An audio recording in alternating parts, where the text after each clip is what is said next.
Okay, awesome. All right. So we're getting some good feedback here. So we're gonna, talk about both sides as far as investors with 1031 funds as well as sponsors and how we work and kind of some of the options and the gotchas. So yeah, so let's start at a very high level and just talk about 1031s. I'm sure most of you on this know what a 1031 exchange is, but for people who aren't familiar, a 1031 exchange is a like-kind exchange, which allows you to sell real estate property or an interest and exchange it, essentially sell it, and then buy another piece of property and defer your capital gains and not pay tax through that exchange process.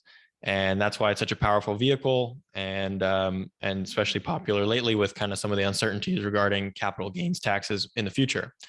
So the trouble historically with syndications and 1031 exchanges is in a syndication style deal where you're a limited partner, you're actually not purchasing property, you're actually purchasing an interest in an entity that owns property. And so you can't exchange property ownership into an interest, right? It has to be from property to property. And the way that you solve for that is by actually, there's different ways to do it, but the most common way to do it in our syndication structure is through a tenancy in common, a TIC, TIC. And what a TIC is it allows there to be multiple owners that have direct title of the property. And these multiple owners can come in the form of partnership, LLCs, individuals. So the way that we do it and see it commonly is a 1031 investor will, we buy property ABC property. And typically what we would do is we would create ABC LLC to own the property, 100% ownership of the property via ABC LLC. But instead, through a TIC structure, let's say the total equity is 10 million.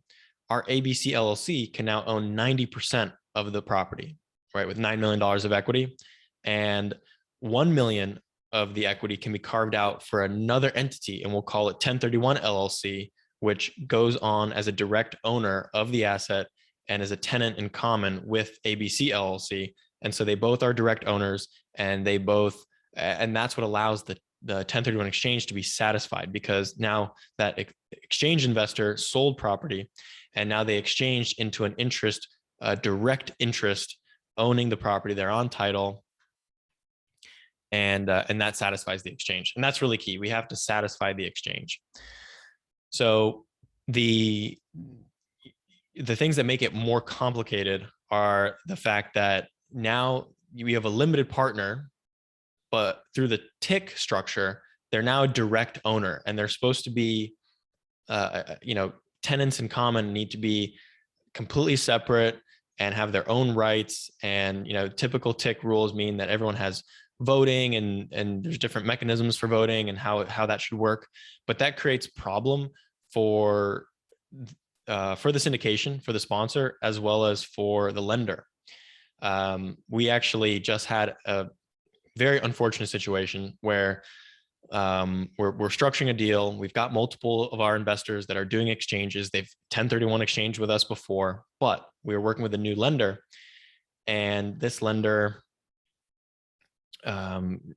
informed us that our contemplated TIC structure was unacceptable. They just weren't willing to do it. And that was very surprising to us, because almost all lenders are comfortable with this. And in the end, we had to part ways with the lender, and we just couldn't get them comfortable. And so you might be wondering, well, why is a lender not comfortable with an exchange, with a TIC structure? And that's because of what I just described, which is that, each individual tenant in common is supposed to have their own rights of the property, their control. And also it just creates, perceived risk for the lender, because there's more partners, there's more likelihood of disagreement, and then the partnership can sour, and then they could sell or not sell, and it just could impair the collateral. And so that is the lender's concern. And so we have to allay the lender's concerns any way we can. And so the best way to do that is, and obviously depends on the deal and depends on the lender. You can get away with different things. So one of the ways to do that is to make it so that the that there's a warm body guarantor on the TIC side, on the exchange side, that signs the loan and is recognized by the lender, right? Because it's really no different whether it's coming in through a TIC structure or just multiple partnerships at the entity level that are now being recognized by the lender as a key principal and a guarantor on the loan. But that's often not ideal for our investors. You know, if you're a passive investor looking to exchange funds, you may not be necessarily looking to essentially take an active role and sign on a loan and, you know, expose yourself to certain guarantees. So we want to avoid that if possible. And we have a structure that is capable of doing that and avoids that. What we can't avoid, though, is the tenancy and common structure from being recognized on the org chart. And that's kind of a little more of a nuance and something that needs to be dealt with, because we actually have to show the lender that, okay, here's our contemplated TIC structure. We have, 1031 LLC that's coming in and owning X% of the property. And then we have to actually show the higher levels of ownership and saying, okay, well, 1031 exchange investor individual is the owner of 1031 LLC. And that person now has to be underwritten by the lender. And when I say underwritten, it means that person has to have a credit check. I think they do some sort of OFAC check, kind of money laundering and, are you a bad actor, foreign actor, stuff like that. So you have to be underwritten, but that doesn't mean necessarily that you have to be a guarantor. You don't have to sign the loan, but you have to be checked out by the lender. And we streamline that process. We make it really easy for our 1031 investors. Our goal, just talking from the sponsor side of things, our goal is to make the 1031 exchange process seamless for the investor and make it feel as though as closely as possible as just being a limited partner. And that's actually how the deal is really structured. We don't give our 1031 exchange investors necessarily, more rights, more control, more obligation. It really looks and feels like a limited partnership interest. And we take care of the rest, and we work with the lender to make all the legal happen, to make it as smooth as possible. So I'm going to take a quick pause and just read some of the comments coming in and just make sure that we're on track. Okay, great question from Roberto on the, so a sponsor with inbound interest from 1031 exchange, how does this impact the non-exchange investors, distributions and waterfall? So great question. So, legally, the arguments could be made, just as lenders can make the argument that a TIC structure creates more risk because it diffuses power and there's just more moving parts involved, which just is a bigger risk. But practically speaking, there should be no difference for the regular investors who are investing via the ABC LLC entity that we had discussed before. Investors shouldn't even really know, or not to say that you keep it away from them, but they shouldn't see or feel the difference of whether there's an exchange investor or not. So distribution should be the same. The waterfall can be the same, and the waterfall doesn't have to be different for the exchange investor or regular investors. It all for our deals at least is exactly the same. So it's a great question. If structured properly, regular investors, non-exchange investors, that is, shouldn't really see a difference. So another question is the management LLC as the SPE, which has members, ABC LLC holds the equity LPs and the 1031 LLC. So if I understand, so there's a single structure that makes decisions and has the warm body sponsor guarantor. So no, that it actually can't work that way. And I'm not sure how many people actually followed what I just said, but that's Adam's question in the chat. The reason why that doesn't work is the 1031 LLC has to be a direct owner of the property. So it's unfortunate that I came here unprepared, but I should have had an org chart example that we could have, whiteboarded out. But you have the property here, and 1031 LLC has to have direct ownership of the property. It can't, that 1031 LLC can't have ownership to the property via an entity, because now the exchange is occurring from a property to an interest which owns the property, and that's not valid. So that's why that tenancy and common structure has to be in play so that the exchange entity has direct ownership. Brendan's asking why a TIC versus a DST. Another good question. So DSTs are perfectly valid and they're very popular actually. And I don't have experience with them, so I'm going to be speaking from ignorance here. But my understanding is that DSTs are a much more rigid structure and more costly. And with the rigidity really comes in the fact that, from my understanding, again, from ignorance, is that you can't actually capitalize the deal again in the future.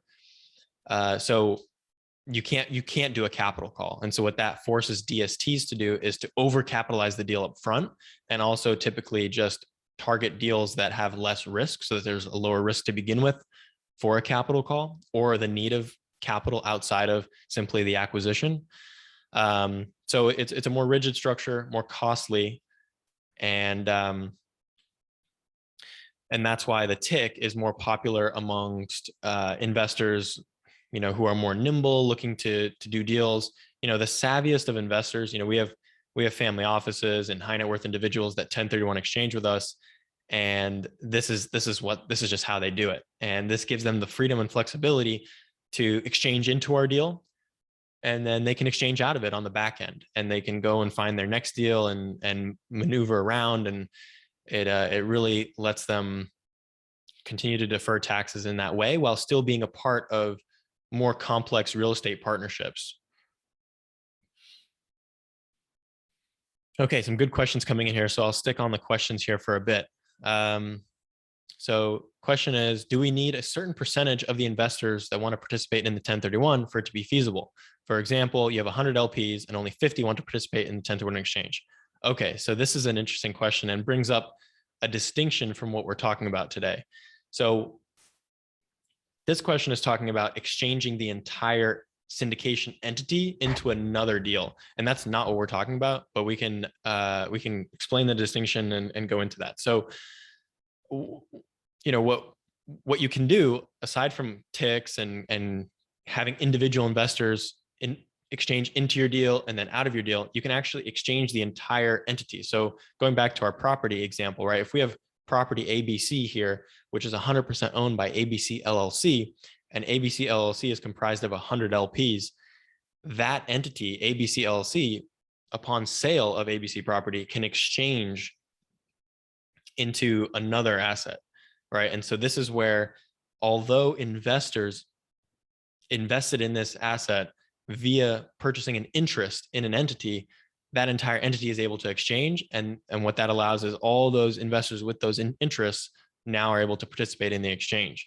So when you have the individual entity, I'm sorry, not the individual, when you have the global entity exchanging, right, it makes it so that everyone can go for it or not. And there's different ways to structure it. There's actually quite a bit of complexity that you can do. You can, redeem investors out of the partnership and or transfer their interest into debt and then things like that. Which gives you the flexibility where you don't have to have every single LP, right? Out of the 100, you don't have to have 100 exchange into the new opportunity, right? Some people can be redeemed out for cash. Others can go along with the exchange. And I don't want to say too much more about it because I'm less familiar with this structure. And also it's just generally with a lot of this stuff in general is a gray area with the IRS. So it just depends on how aggressive, the sponsors team and CPA want to be, and how aggressive the individual investors or even the TIC investors want to be in structuring these deals. But that's a great question. So I just want to, again, bring up that distinction where, you can have a deal globally perform an exchange, or you can have an investor come into a deal with exchange funds via the TIC structure. Another question here is, the 1031 exchange LLC is a 35% owner. Are they not entitled to 35% of cash flow profits? How do you bypass that and make them subject to the fees and waterfall? Yeah, so it's a good question. I don't want to get into the legal side of it. Just, the structure can be done so that the profits and everything flow to the TIC 1031 exchange investor exactly the same way as everybody else. And you can do that through, the operating agreement. You can have the operating agreement between you can have the operating agreement of 1031 LLC stipulate what happens there. And what you can do also is you can make the sponsor entity or the manager entity. So this is going to get a little more complicated here, but you can take, so if we back to our property example, we have ABC property, we have ABC LLC, and then typically what you'll have is the manager entity, which we'll call ABC Manager LLC.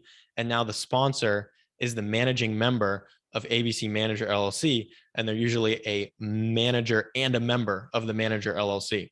That same Manager LLC can also be a non-member manager of 1031 LLC, which can then entitle them to control and economics. And so that's one of the ways to essentially bypass the straightforward split on ownership percentage of cash flow and profits and things like that. But this is all case by case and fairly complicated, and everyone's going to kind of have their own comfort level on the sponsor side and on the exchange investor side for how this structure works.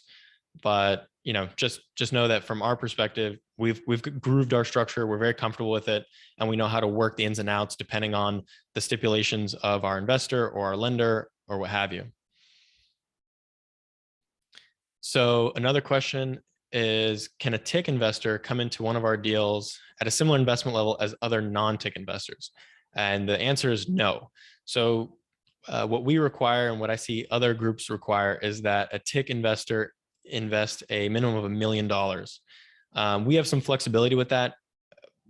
If we only have one TIC investor, we're going to hold to that $1 million, because we have to, as you can see, rearrange our entire structure and accommodate the TIC. And there's slightly higher costs on the legal side and formations. It's not terrible, but slightly higher costs. So really, we need at least one investor to do $1 million. But if we have, let's say, 3 investors that are doing exchanges into our investment, now we have more flexibility where we're willing to go down to, let's say $500,000 from one exchange, because we already have, let's say, one investor doing $1 million, another investor doing 750,000, and then another 500, right? So in totality, it's enough equity to make sense to warrant actually structuring the investment as a TIC, and it's okay. But generally speaking, you're going to have pretty strong pushback if you're trying to do anything on the TIC 1031 side, and it's less than certainly less than $500,000. But $1 million is that typical number that we see, and we do want that as well. These are all great questions, by the way, so please keep them coming. Otherwise, I will think about some other interesting things that can be said about this structure. Let's see.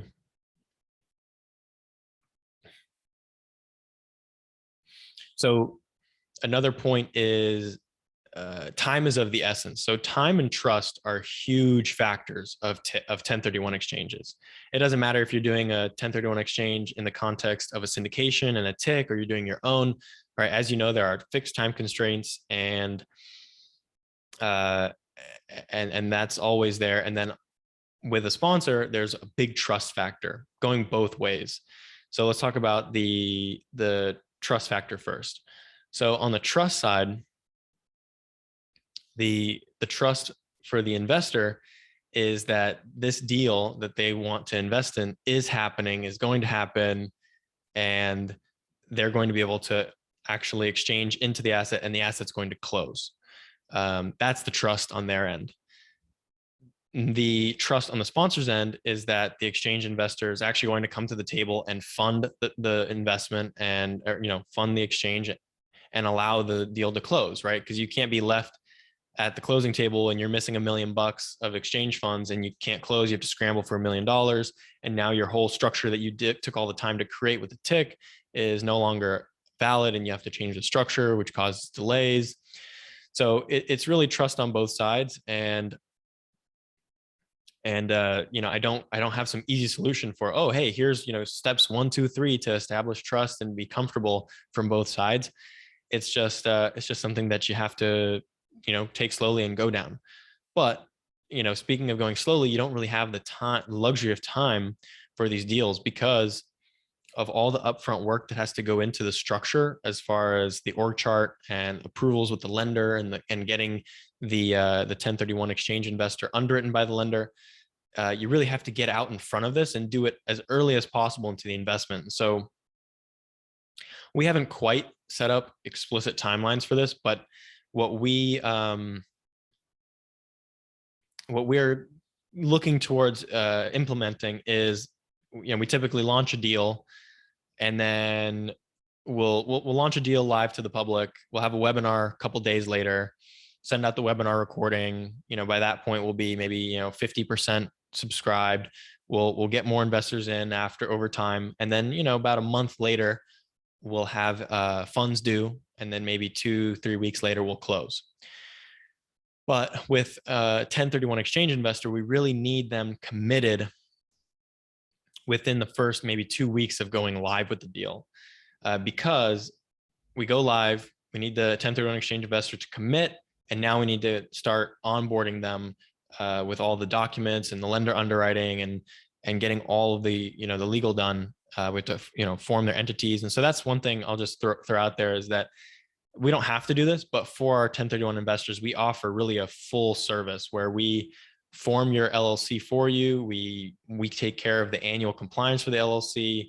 We're kind of the go-between between the 1031 exchange investor and the lender to make sure that we're getting all the right documents, that the underwriting's happening smoothly, and all that. So all that's taken care of, and we don't charge an extra fee for that or anything. We just take a deposit to cover costs as far as forming the entity and the legal, but that's it. So we cover everything, and we like it that way because we're controlling the process, and we can it's on us to make sure that everything's happening timely and that we're on schedule to close.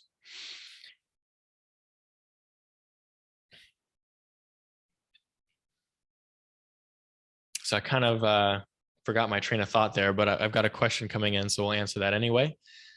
So Mario is asking, if I invest as an LP, what are my options to do a 1031 exchange at the end of the deal, assuming the holding company does not want to do a full company exchange as previously explained?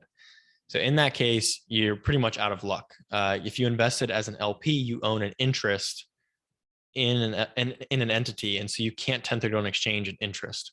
So you have to rely on the entire entity, the holding company, as you mentioned, to exchange in order to participate in a company level exchange.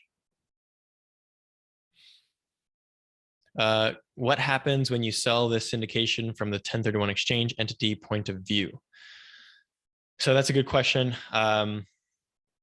It will be, so the investor that through the tick structure exchanged into the syndication will have this same ability to exchange again out their own. They will not, unlike the situation that we just discussed, they will not be reliant upon the holding company to execute the next exchange. They'll be able to take their portion because they own a direct interest in a property, and then they'll be able to take that piece and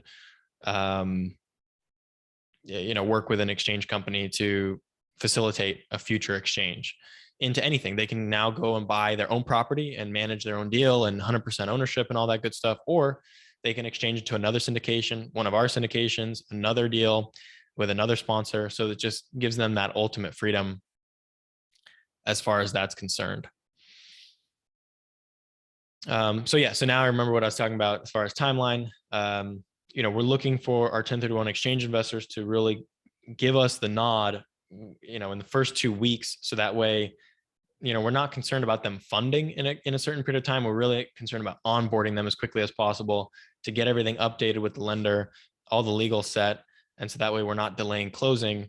But the other thing, going back to trust, is we don't really need the exchange investor to fund on the same timeline as non-exchange investors, because we're trusting them and there's so much at stake here that that they're going to actually, use those exchange funds to fund closer to closing and close. With that being said, one thing that we are implementing now, we didn't do this on the first few deals that we did exchanges on, and fortunately nothing bad has happened. Everything's gone very smoothly. But I think something that's very prudent to do is, if it's your best friend and you're exchanging with them, I think that's different. But if it's a first time experience, I think taking a deposit is a very reasonable thing to do. So something that we have elected as an option for us is to take a 5% deposit of the exchange amount. So if an investor comes to us with $1 million exchange, we may elect to ask for a $50,000 deposit to hold in order, to really hold their feet to the fire as far as performing the exchange. And if for whatever reason the lender blocks the exchange or just something happens, then we'll just return the 50,000. But if there's lender approval, all approvals, and then we get to the closing table and then the 1031 exchange investor decides not to fund for whatever reason, then we would have the ability to keep that $50,000 deposit as a way to just reimburse us for the time, effort, and everything to have gone through that process and not close, which is the same thing that we do as far as when we put a property under contract. We put deposits down, certainly not 50,000, more like 500,000. And that holds our feet to the fire to, express our commitment to closing the deal. So those are kind of some of the things that we've been working on and refining through our experiences through doing multiple exchanges. So I think that is valuable. And if you are an investor who's interested in doing an exchange, and more specifically an exchange in one of our future deals, please reach out to me and I'll send you our 1031 kind of checklist. And so that way you can see what the full kind of timeline is and the kind of the scope for that process. So you can prepare yourself and get familiar, and we can just discuss what your 1031 needs are and things like that. Happy to go into more detail. And we are doing a deal currently that's already structured as a TIC. So there's not a ton of time, but if you do have an immediate exchange need, we can accommodate you on a deal that is under contract currently. Okay, awesome. Well, that is, I think I'm running out of juice here. So happy to answer more questions.